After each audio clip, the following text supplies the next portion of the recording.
अरे अवतारे दुल्हा दा माता ए लाला अवतारे दुल्हा दा माता ए लाला अवतारे दुल्हा दा माता ए लाला अवतारे दुल्हा दा माता ए लाला अपन खोरिया बहारा चंदना हरे चंदन अपन खोरिया बहारा चंदना अवतारे दुल्हा दा माता ए लाला अवतारे दुल्हा दा माता ए लाला अवतारे दुल्हा दा माता ए लाला अवतारे दुल्हा दा माता ए लाला आने वाले आ गए आने वाले आ गए आने वाले आ गए चूड़ियां खनकी खनकाने वाले आ गए चूड़ियां खनकी खनकाने वाले आ गए अवतारे दुल्हा दा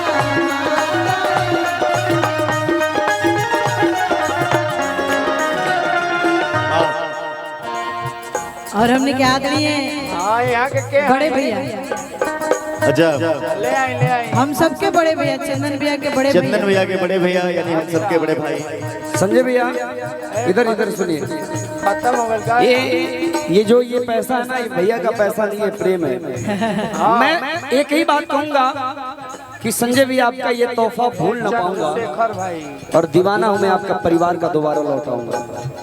इतना प्रेम गुलदस्ते में समेट के आदरणीय चंदन मिश्रा जी के बड़े भाई और गार्जियन अभिभावक, और सच्चाई है कि जब बड़ा भाई घर में हो तो छोटे भाई हमेशा शान के साथ रहते सही हैं। बात तो मैं संजय भैया को हृदय के अनंत गहराई से बहुत बहुत प्रणाम। आपका आशीर्वाद हमेशा ऐसे ही बना रहे हम सभी को।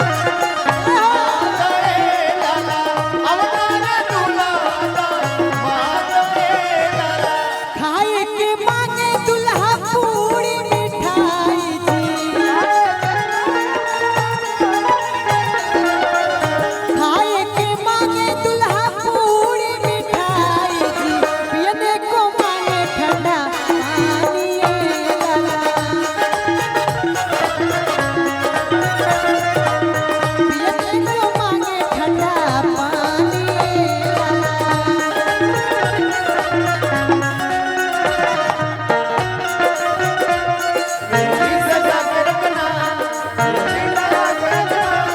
डोली सजा के रखना लेने मोरे आएंगे तेरे सजना मेहंदी लगा के रखना डोली सजा के रखना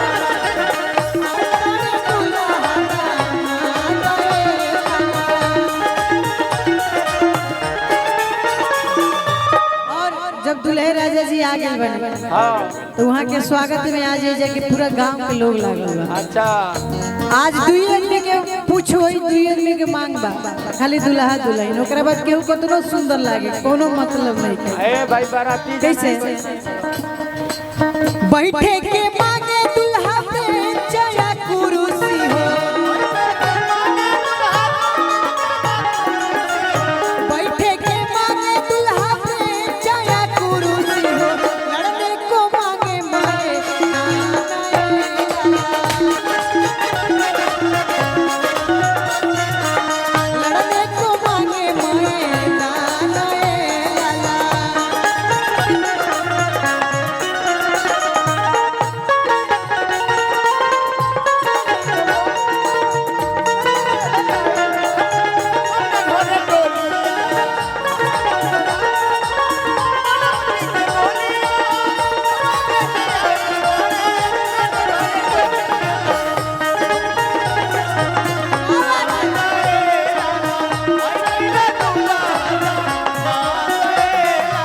और यही में बड़ी सुंदर एगो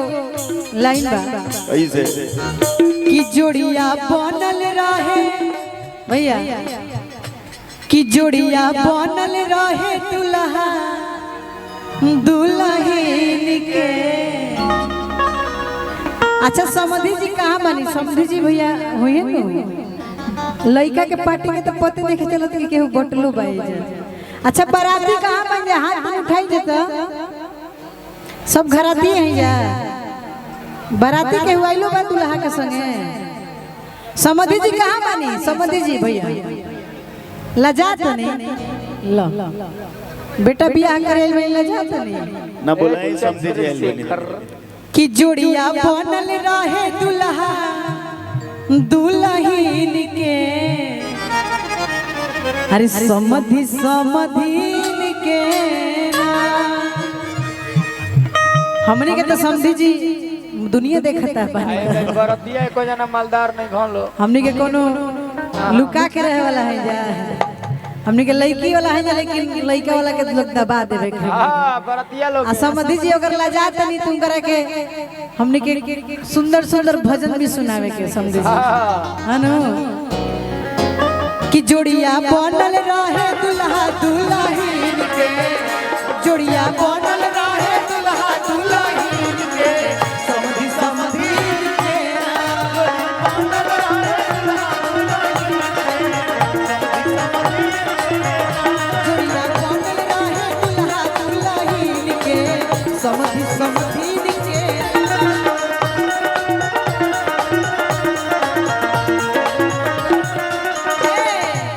समधि समधीन के हो दुल्हा दुल्हीन के समधि समधीन के हो दुल्हा दुल्हीन के जुड़िया बनल रहे जुड़िया बनल रहे दुल्हा दुल्हीन के समधि समधीन के जुड़िया बनल रहे दुल्हा दुल्हीन के समधि समधीन के जुड़िया बनल रहे दुल्हा दुल्हीन के समधि समधीन के आई हो दादा कैसन समधि के चरी करवा और रात का घरवा के भीतरवा दिन भर रहबे घरवा के भीतरवा आई हो दादा कैसन समधि के चरी करवा आई हो दादा कैसन समधि के चरी करवा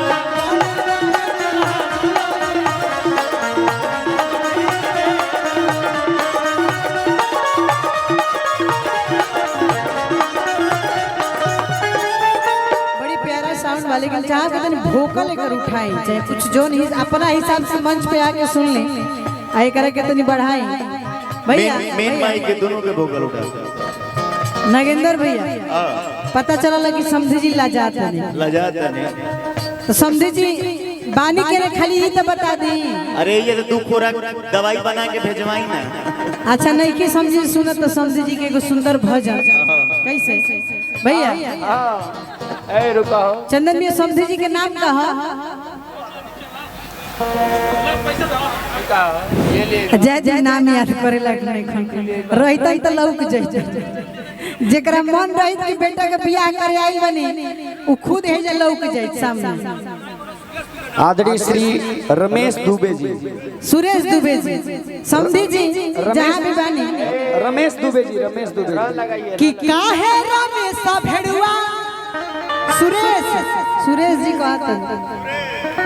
कि काहे सुरेश भेड़ुआ अरे भागो तड़ा बैठा बैठा देखी पता चलल कि लइको वाला है हां प्रधान जी तो बेटिए के लोगन को तो पता चला था बेटा वाला तो लुका के बाड़न जा कि काहे सुरेश समधि अरे भागो तड़ा बैठा बैठा आ काहे खाती बैठा कि तारा चूतर में बांधब कबूतर हो बैठा बैठा चूतर में बांधब कबूतर हो बैठा बैठा तारा चूतर में बांधब कबूतर हो बैठा बैठा चूतर में बांधब कबूतर हो बैठा बैठा काहे समधि भेड़ुआ भागो तड़ा बैठा बैठा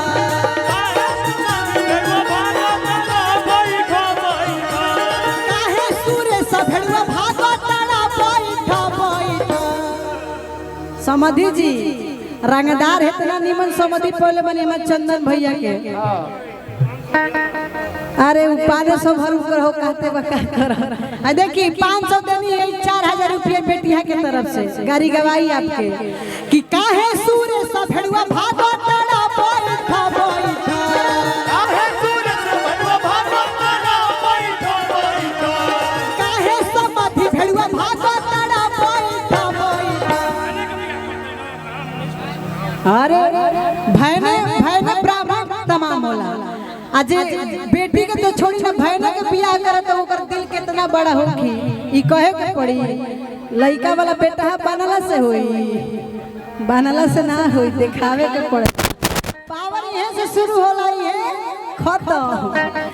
कि काहे सब अभी भेड़ुआ भागो तड़ा बैठा बैठा काहे समाधि बनवा भागो तारा बैठो बैठो काहे सूर्य सब भेड़ुआ भागो तड़ा बैठा बैठा। हमार चंदन भैया हमार संजय भैया आ तारा चूतर में बनिए कबूतर हो बैठा बैठा ये कबूतर हो बैठा बैठा तारा चूतर में बनिए कबूतर हो बैठा बैठा। कबूतर में बनिए कबूतर हो बैठा बैठा कि एगो लाल पिजड़ा एगो हरियर पिजड़ा एओ में बैठे ले समाधि भेड़ुआ हो ही जड़ा हमें बैठे ले समाधि भेड़ुआ हो ही जड़ा ओ में बैठे ले समाधि भेड़ुआ हो ही जड़ा। हमें बैठे ले समाधि भेड़ुआ हो ही जड़ा आरी खोल पिजड़ा हे निकाल ही जड़ा हमारा चंदन भैया के आंगन नाचे ही जड़ा दादा भैया के आंगन नाचा ही जड़ा हमारा भैया के आंगन नाचा वही जड़ा। हमारा भैया के आंगन नाचा ही जड़ा कुर्सियों लगन हाँ बड़ी सुंदर गाना है हमने के नगेंद्र भैया याद दिलौले तो जितना बाराती लोग बनी जा कोनो दिक्कत नहीं के आराम से कुर्सी में बैठ दीजिए। हमारे चंदन भी इतना सुंदर व्यवस्था कैले बनन आप लोग के। अब मंच पे अगर आइब जा तो आप लोग के थुथुन रिकॉर्ड होई तो आप लोग वायरल भी हो सकता नहीं जाए। हाँ मन होई तो ना मन होई तो सुनी हमार बात कि कुर्सी मंगवनी हम ना हमार भैया इतना सुंदर सोफा मंगल बन कुर्सी तो